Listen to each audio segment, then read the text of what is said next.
I can also maybe just read one other thing. Well, it's not a letter from somebody. It's actually, so I think it's, you say Dzogchen. I thought it was Dzogchen, but it's one of the methods, like of a direct method of cutting through one sense of self from within Tibetan Buddhism. And that's something that's indiscriminately promoted everywhere from YouTube to best-selling books to Sam Harris's Waking Up app that goes to millions of people in general public. And it's very rare that you will hear a guru or a teacher actually put disclosures or warnings. And I did find one that is just a great example of, imagine if everybody did this. So she wrote on her website, she said, on this website, there are two kinds of teachings: public teachings and then Dzogchen and Mahamudra. Before diving in headfirst, please understand the differences in risks associated with each. And this is a Tibetan Lama, and she wrote, on these swift paths, which are these direct, instant enlightenment paths, there are more risks and pitfalls to the student. There can be inner upheavals, wacky experiences, and extreme highs and lows. This practice is not for everyone. Please take it into consideration if you have a history of mental health issues or are experiencing significant emotional distress. She said, if the Mahayana path is like hiking a trail up a mountain, Dzogchen is like climbing a sheer rock wall. It's a direct route with many more pitfalls. Things can go wrong.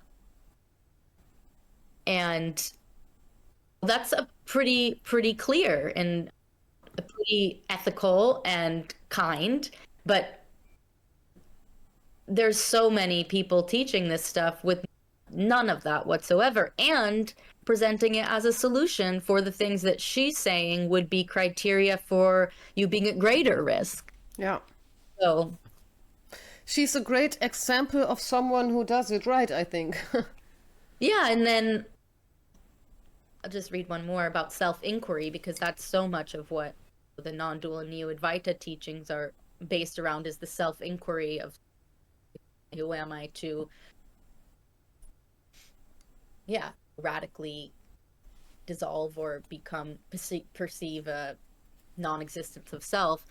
And not everybody's gonna agree with what he says, though I do. And he says that self-inquiry is considered an advanced practice. And this is like he's a yoga teacher, but also does teach self-inquiry in certain cases. Said this is considered an advanced practice and would be contraindicated for people with a history of mental disease or emotional instability. And somebody wrote on it as a comment, something like, how can you say that? It can help people, and this is the truth. We shouldn't keep it from anyone. And he said, listen, encouraging people that are already in ungrounded or destabilized states, encouraging them to experience these rapid sort of shifts into other realms of reality can be destabilizing, and in many cases make the condition worse, when what they need is to solidify their reality right now and their emotions, and to diminish their experience with fluctuating states of reality and emotions. And I think a lot of this is based on research, and also the very same is what psychedelic ethical protocols are in place for. So Yeah. there are examples of this that could be followed. Yeah. Yeah. Yeah. Yeah. I can't add anything because it's just, yeah. Yeah, I mean, maybe that's a good place to end off with, because in some ways that's like an optimistic note that there are some people who are doing that in a more ethical and responsible way that could be an example to be followed by people who care about ethics and people who have compassion. Of course, not all of them want to, and there's a lot of reasons why some people wouldn't want to do that, because they'll maybe get less followers or get less money. And I'm not saying that's the majority of teachers, though I know that many are in that bucket of people. Yeah. I think one of the major things today is that there's that great lack of a personal relationship and assessment.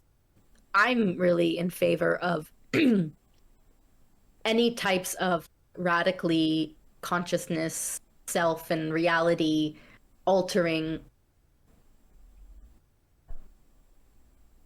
whether they're pointers or teachings or practices, just like psychedelics, have ethical protocols that are safeguards Yeah. where there is an assessment period. And psychedelics are often one way that people seek out ego death experiences and ego dissolution, and people facilitate it. I think in the same way that these non-dual teachers facilitate it with these pointers and practices and stuff, that there be some assessment and an understanding among them of basic human psychology and spiritual emergency and trauma and things, and to have some criteria like they have in psychedelic research and understandings, that like if somebody's very destabilized and ungrounded, that wouldn't be a time that you would give them a substance that would further destabilize and unground them, because it can be dangerous. Yeah. And so there would be a one-to-one assessment period. Then you'd have the preparation stage, which, like I said, could simply be a full disclosure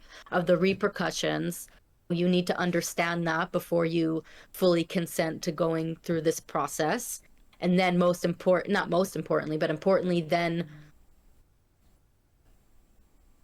readily accessible support for integration of the fallout. So you don't have these people shattering their sense of self through a YouTube video, then having no one to talk to, having no idea what's going on in the fallout, and not knowing where to turn to get support for that.